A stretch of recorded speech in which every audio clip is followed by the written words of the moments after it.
ஆத்திச்சூடி சமூக ஊடகத்தளத்திலிருந்து உங்கள் அனைவரையும் வரவேற்பில் மிக்க மகிழ்ச்சி அடைகின்றோம். இன்றைக்கி நான் ஒரு சிறப்பான ரசம் செய்கிறத பற்றி பேச போகிறேங்க. குறிப்பாக பார்த்திங்கன்னா இன்றைக்கி ரசம் உலகம் முழுவதும் ஃபேமஸ் ஆகிட்டு வருது. இன்றைக்கி பார்த்திங்கன்னா இந்த கொரோனா காலகட்டத்தில் அமெரிக்காவில் கூட பார்த்திங்கன்னா ரசம் ரொம்ப பிரபலமாயிட்டிருக்கு. இன்றைக்கி பல ரெஸ்டாரண்ட்டில் ரசத்தை செஞ்சு லிட்டர் கணக்கில் விற்றுட்ருக்காங்க. ஆனால் நம்ம ஊரில் பார்த்திங்கன்னா ரசங்கிறது காலம் தொட்டு ரெகுலராக பயன்படுத்தக்கூடிய ஒரு உணவுங்க. அவ்வளோ ஒரு அற்புதமான ஒரு உணவு, ஜீரணத்துக்கு நல்லாயிருக்கும். சாப்பிட்டு முடிச்சதுக்கப்புறம் மூக்கிலெல்லாம் தண்ணி வடிஞ்சு அப்படியே அவ்வளோ ஒரு தொண்டையெல்லாம் பார்த்திங்கன்னா ஒரு இதமாக இருக்கும். அந்த நேசல் கன்ஜஷன்லாம் நல்லா ரிலீவ் பண்ணும். ஸோ பொதுவாகவே ரசம் பார்த்திங்கன்னா அந்த சளி பிடிச்ச காலகட்டத்தில் நிறையா எல்லாத்து வீட்லேயும் பண்ணி கொடுப்பாங்க.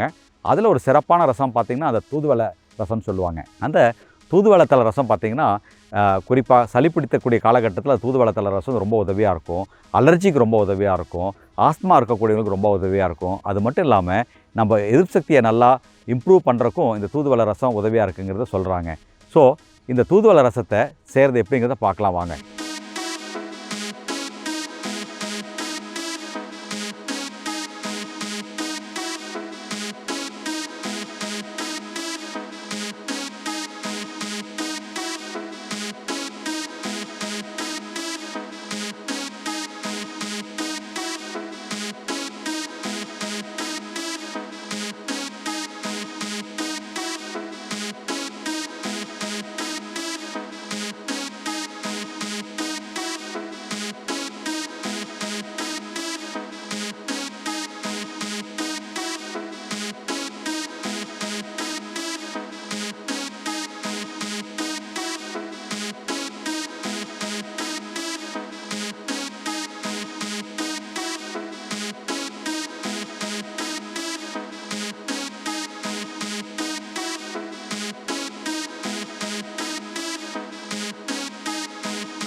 என்ன நேர்களே, இப்போ நம்ம தூதுவளை ரசம் செய்கிறது எப்படிங்கிறத பார்த்துருப்பீங்க. ஸோ தூதுவளை ரசம் செஞ்சு டெஃபினட்டாக பயன்படுத்தி பாருங்கள். உங்கள் குழந்தைகளுக்கு கொடுங்க, பெரியவங்களுக்கு கொடுங்க, முடிந்தால் பக்கத்து வீட்டுக்கு கொடுங்க. அதோடு மறக்காமல் இந்த வீடியோவை நிறைய பேருக்கு ஷேர் பண்ணுங்கள். நன்றி, வணக்கம்.